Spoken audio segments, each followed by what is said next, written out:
Huh. Good evening and salutations, my Days of Our Lives fans. This whole baby storyline has just been pretty daffy. It's been. Uh, I can't believe that you got. How's this picture? Hmm, I guess I can't find it. You got Sophia that roped in Melinda into this whole baby like scheme or whatever you want to sit there and call it. Because she's there to sit there, she calls someone and then I guess she meets her in the park and it's Melinda. And I'm like, Melinda, what the hell are you doing there? And Melinda's all like, oh, I want to sit there and help you, and we can go to the clinic and we can get you checked out. Don't worry about the cover story. I got you. I'm like, girl, first of all, if you're not even going to go to jail, you're definitely going to lose your law license. Let's see, let's just take a quick history lesson about her career since I started watching it. She got fired from the DA's office not once, but I'm pretty sure twice. Then she got fired by um the Mare Enterprises when Titan took over. And now you manage to sit there and make a little comfy little law practice for yourself, which is pretty amazing, seeing how you help with the kidnapping of Jude, and you still somehow managed to keep your law license. Also, I'm pretty sure she was, receiving stolen goods or whatever, but that's beside the point. You somehow managed to keep your law license, and I guess she feels this disconnection to Sophia because she was her at one point. But I'm like, girl, you done like when Amy Troy finds out. Let me tell you something. I don't really like this chick that much. I find people that are that religious to not all, but some that come across as very judgmental, right? But I'm like, that's a daughter right there that you sent there interfering with. That's a matter for her and her mother and her family to be sent there taken care of.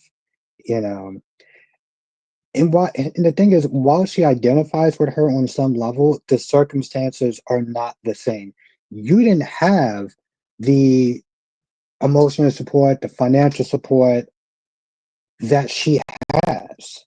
Not to mention that you are practically just saying F the father at this point. But, and again, the father was not this abusive asshole like you were sitting there dealing with. So I'm just like, girl, you are just really out of pocket with what you're doing. So, let's talk about these two for a minute. Xander comes over to give Victoria a pet dog, and he finds out from Maggie that, she's afraid of dogs now.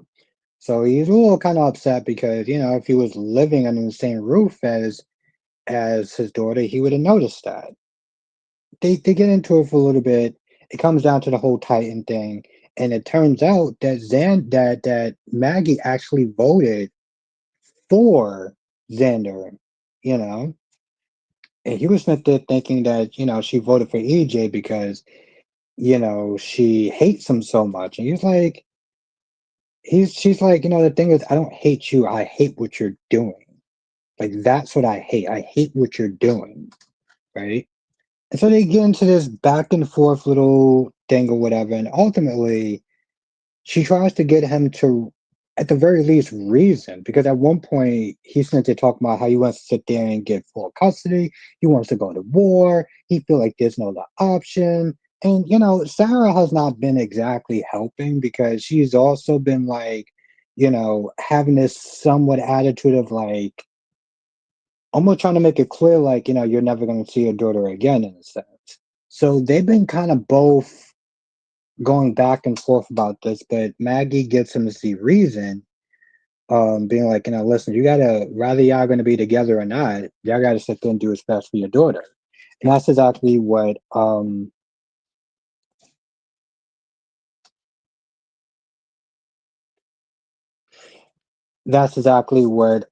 Brady does with Sarah.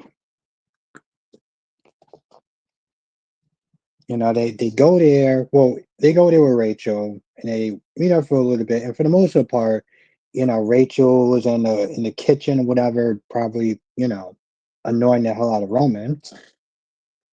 And Brady tries to get Sarah to be like, listen, I get it. You're not gonna like each other. There's gonna be times where you and him can't stand each other, but you got to do what's best for that little girl. You know, set up some sort of schedule, whatever. He probably was like, I wish I would have did this earlier. As far as like setting up a schedule, whatever, to make it work, instead of all the headaches and everything like that that I had to sit there and deal with. Because he's like, ultimately, me and her, while arguing what I'm doing, Rachel paid the price for it, you know? So he gets her to sit there and kind of like back down a little bit. And, eventually Xander and Sarah want a meeting up in the park, the town square, and they have somewhat of a more civil conversation. Um, all right, let's go with Leo and Hobby for a minute. They named the child Destoro, I think. I'm not too sure. Something Spanish that means treasure. Now, Hobby's like, at first Hobby was into saying, yeah, listen, we're just gonna sit there and have this baby into, we can get, the baby adopted and stuff like that. But like as this episode is going more on, you can clearly get the sense that he wants to actually keep this child. Okay, he wound up getting credentials to foster the child a little bit longer, just in case, because now he's like, oh, it could take a couple weeks, or a little bit more. And they was like, what? He says, he's like, listen, I apologize. I know I'm being impulsive and stuff like that. I didn't really ask you. You never really signed up for a baby and stuff like that. But he's just kind of going along with it. And eventually they have to sit there and change the diaper, or whatever. So Leo take care of that. And when Hobby looks at his phone, he sees a picture of him holding the baby, or a piece of cloth. Because let's be honest. And right then and there, you realize, like, um, yeah, he wants to keep that damn child. Just to kind of go back on, oh yeah, I forgot I didn't have a picture. Just to kind of go back on the whole Melinda and Sophia thing. She tells her what wound up happening, and she makes it very clear, like, Tate is not going to want to give that child, and she keeps Smith there just reaffirming that she did what was best, or she made the right decision. It, it's very like challenging to sit there and look at it as her making the right decision. Like I said, I compared it yesterday to the whole Brooklyn thing. You made the right decision that was best for you. Okay. Now you can sit there and say that you made the right decision that was best for Tate because Tate did want to give up that child, right? But you also realize that he may not want to have given up that child. He might want to have kept it. So essentially, you just took the decision out of his hands because, again, it worked best for you. Now you see towards the end, she's going to be walking around with some sort of fake pregnancy belly or whatever. I'm just like, okay, all right. There's a lot of rumors that they're saying that that child is not even Tate's, but he's going to go through, the thing is, he's going to go through a lot of unnecessary heartache. before he realizes that that child is not even his. I don't know if it's going to be. I don't know if there's going to be enough recovery for her, right? Like, let's put it this way: if you put this in like Sammy or Nicole's position, right, where Nicole faked the child or whatever, or took somebody's child or whatever, right?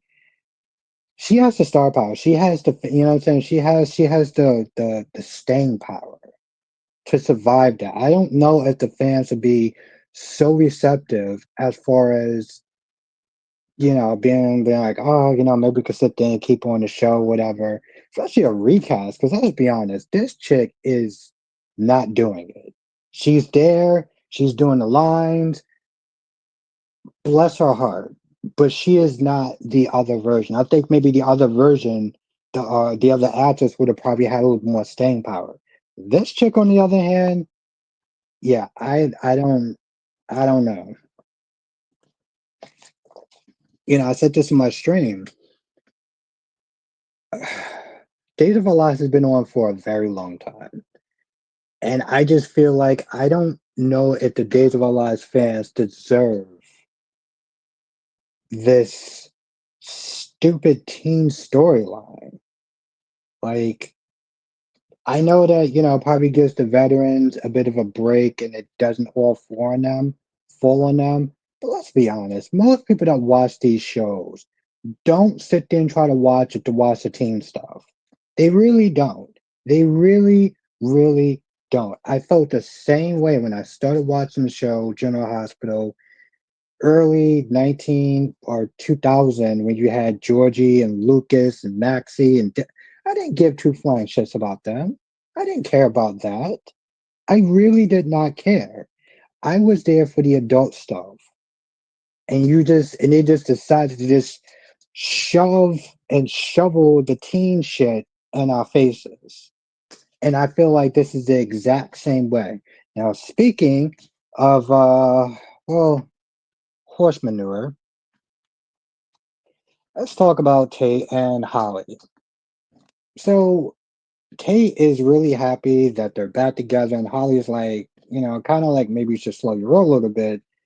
We're gonna be doing long distance. I don't know if that's really gonna work. Um,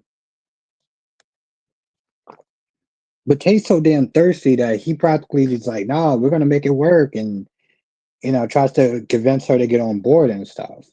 So for the most part, they hang out, they have a good time. At first, um, Holly sits there and says that she has some sort of trip that she's going to be going on with Ari, and Tate don't want to sit there and just kind of leave Sophia by herself. But because no, a lot of times labor usually takes a long time, he's like, I can go for a little bit and still be back in time and have my phone on just in case Sophia needs me. So Tate is pretty happy. He goes back home. Rachel goes to sleep, and I don't exactly remember the type. I don't remember if there was a conversation between Tate and Brady. But Holly comes back home, and Holly is just thrilled. Okay, she is as happy as a pig in horse manure, right? And Maggie has to sit there and give her a bit of a powwow, right? Like she pretty much tells her that, listen, I get it. They're going to be giving up this child, but the thing is, they're going to be emotional afterwards. They're going to be leaning on each other. And long story short, that regardless if this child is around the world or whatever with a new family, that child is going to bond them for life. And that's when she has that worried look on her face. I'm just like, girl, even if you can't make things work with Doug can't do anything right, you're going to Paris. Okay? You're going to Paris, you're going to meet all sorts of tons of guys out there in Paris. Why are you so hooked on local Tate? You know? I don't understand why there was no other guys in that school that she could have got with, but like just being stuck on Tate at this point because what? Things didn't work out with Doug? Come on. This is dumb. This is stupid. This is dumb. I'm just gonna be honest. So yeah, she had a worried look on her face, and